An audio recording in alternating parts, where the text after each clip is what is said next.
Praise Lord. आज हमारे लिए मनन का विषय संत यूहन्ना का सुसमाचार से अध्याय 8 पद संज्ञा 1 से लेकर। ईसा जैतून पहाड़ गए। वे बड़े सवेरे फिर मंदिर आए। सारी जनता उनके पास इकट्ठी हो गई थी और वे बैठकर लोगों को शिक्षा दे रहे थे। उस समय शास्त्री और फरीसी व्यभिचार में पकड़ी गई एक स्त्री को ले आए और उसे बीच में खड़ा कर उन्होंने ईसा से कहा, गुरुवर, यह स्त्री व्यभिचार करते हुए पकड़ी गई है। संहिता में मूसा ने हमें ऐसी स्त्रियों को पत्थर से मार डालने का आदेश दिया है। आप इसके विषय में क्या कहते हैं? उन्होंने ईसा की परीक्षा लेते हुए कहा, जिससे उन्हें उन पर दोष लगाने का कोई आधार मिले। ईसा झुककर उंगली से भूमि पर लिखते रहे। जब वे उनसे उत्तर देने के लिए आग्रह करते रहे तो ईसा ने सिर उठाकर उनसे कहा, तुम में जो निष्पाप हो वह उसे सबसे पहले पत्थर मारे। और वे फिर झुककर भूमि पर लिखने लगे। ये सुनकर बड़ों से लेकर छोटों तक सब के सब एक एक कर खिसक गए।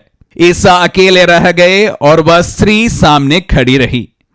तब ईसा ने सिर उठाकर उनसे पूछा, नारी, वे लोग कहां हैं? क्या एक ने भी तुम्हें दंड नहीं दिया? उसने उत्तर दिया, महोदय, एक ने भी नहीं। इस पर ईसा ने उनसे कहा, मैं भी तुम्हें दंड नहीं दूंगा। जाओ और अब से फिर पाप नहीं करना। प्यारे भाई और बहनों, विडंबना देखिए। स्त्री व्यभिचार में पकड़ी गई है, लेकिन पुरुष का कोई जिक्र ही नहीं है। अकेले स्त्री व्यभिचार नहीं करती है। अगर व्यभिचार करी होगी तो वह एक पुरुष के साथ करी होगी। लेकिन आज के वचनों में हम देख रहे हैं कि वहां पर पुरुष का जरा भी जिक्र नहीं है। हमारे कभी कभी समाज का खोखलापन इससे हमें देखने को मिलता है। किस दृष्टि से एक स्त्री को देखा जाता है, शायद उसका सबसे महत्वपूर्ण उदाहरण यहां पर हमें मिलता है। व्यभिचार में पकड़ी गई स्त्री।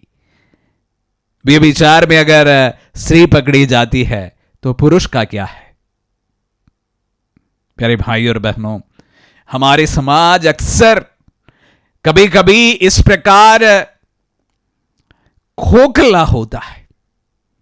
उसके किसी पर न्याय करने का जो पैमाना जो है वो कभी कभी इस प्रकार के होते हैं।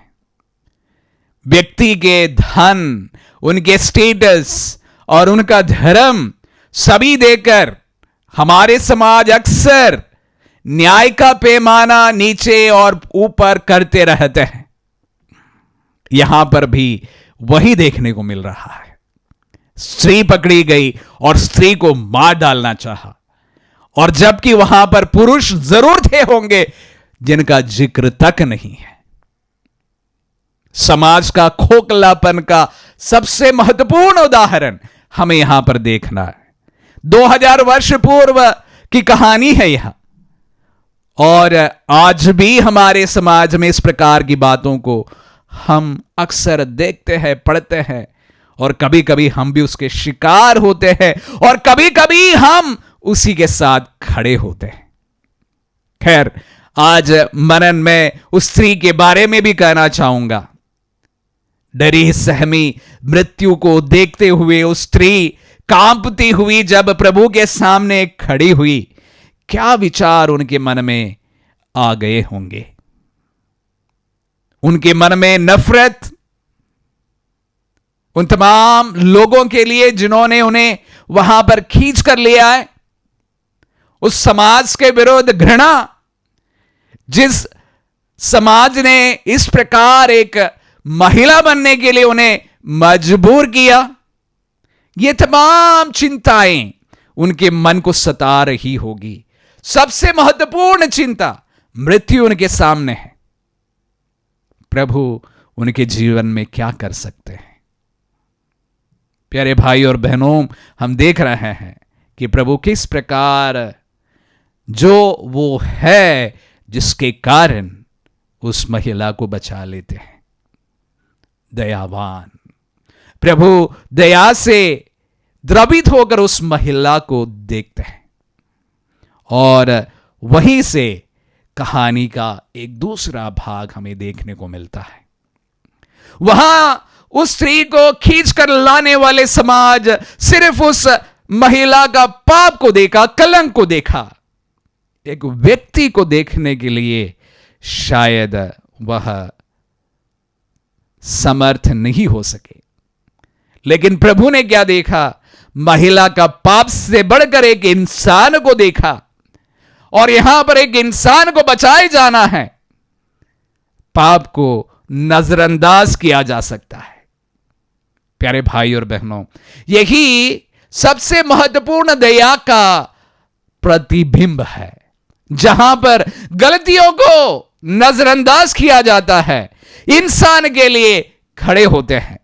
जब आप और मैं गलतियों को नजरअंदाज करते हुए व्यक्तियों के लिए जब खड़े हो जाएंगे, तो हम प्रभु के उस प्रेम के मार्ग पर चलना शुरू करेंगे। प्रभु ने समाज के जैसे नहीं, प्रभु ने अपने ही सामर्थ्य के अनुसार, अपने ही प्रतिरूप के अनुसार उस महिला को देखते हैं।